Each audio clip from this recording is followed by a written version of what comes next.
So I'm an autistic savant with a special interest in metaphysics and human behavior. And for the past 20 years, I've been studying this stuff at an incredibly deep and nerdy level in order to change my freaking life because it was a train wreck. And by this intense study and then actually implementing the things I was studying, I have succeeded in doing so. And I'm creating this series of videos entitled DIY Enlightenment in order to connect you with all the bits and pieces of what was really helpful for me in being able to go from like train wreckery, addicted mental health mess to relatively balanced, healthy, happy, sober, spacious human. From everything that I've studied, I've distilled it all down into two main points. One, calm the body down, and two, go within. And by doing those things, the breadcrumb trail will be made readily available for you to follow. And it kind of looks a little bit different for everybody.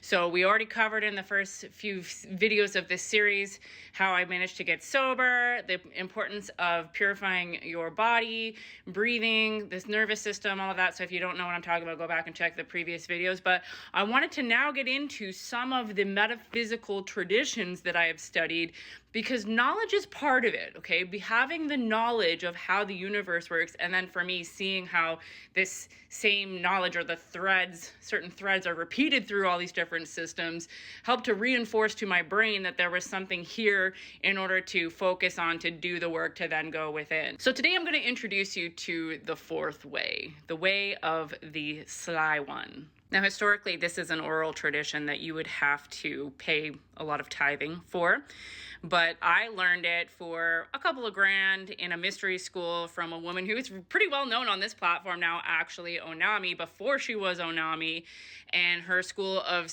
unified spiritual laws. She basically taught fourth way and gave us exercises, and it was a game changer for me.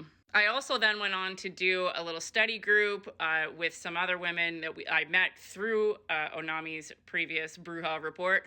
And I still cite fourth way laws in my current day-to-day teachings because they're so relevant. So the fourth way is called the fourth way, or the way of the sly one, because it's basically a hack for enlightenment. There are three traditional ways to enlightenment. These are the old school methods, and hence the fourth way being the new sly way to get around these more difficult methods. The first one is the way of the fakir, which is overriding the body's needs. Essentially, with all of these, you have to give something up in order to achieve enlightenment, right? Sacrifice, surrender is part of the plan. And the way of the fakir is like the physical endurance. So this is like Kundalini yoga, so like holding your arms up in the air for like 11 minutes at a time.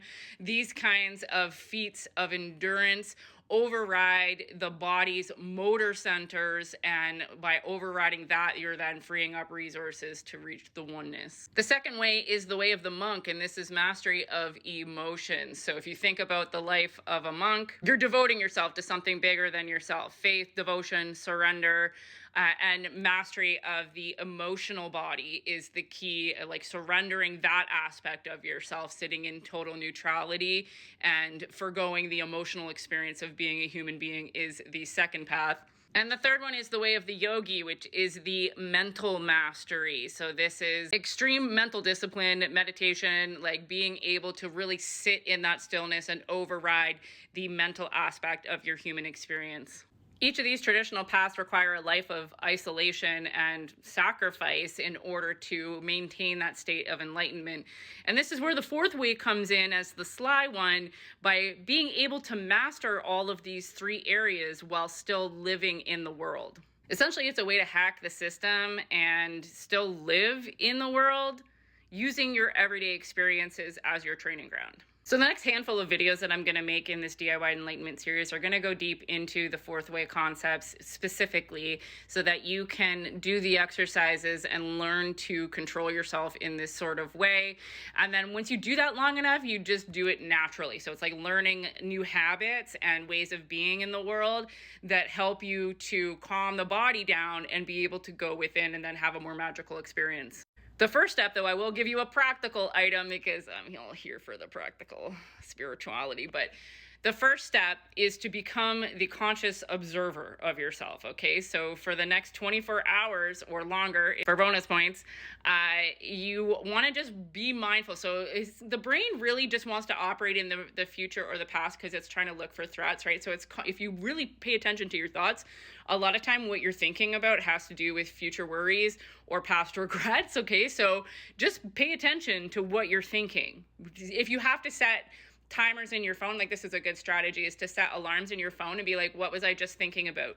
Write that shit down, okay? This is an exercise in conscious observation. No half-ass in this shit, okay? So 24 hours, set a number of timers in your phone, however many times a day you want to do it.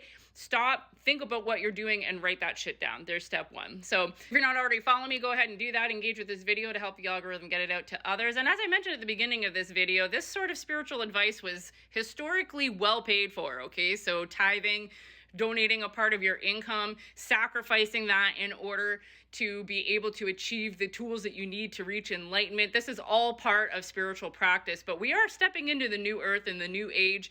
Information is not really the most important thing. It's more about what you're doing with it. And I feel like my mission is to connect people with this information so that they can DIY their own enlightenment, to stop gatekeeping this stuff and allow us to evolve collectively. That being said, I'm still a single mom supporting myself here. So if you would like to donate to my cause, you can go ahead and do that if you get some benefit from these videos. I do also do this work in my one-on-one containers, so fourth way underpins basically everything that I do. So if you would like a private experience of learning this curriculum and the exercises tailored specifically to you, go ahead and send me a DM or check out the link in my bio for my mentorship options. But otherwise, stay tuned as I will continue to provide you with this information so that you can put these things together for yourself and free yourself from the shackles of the matrix.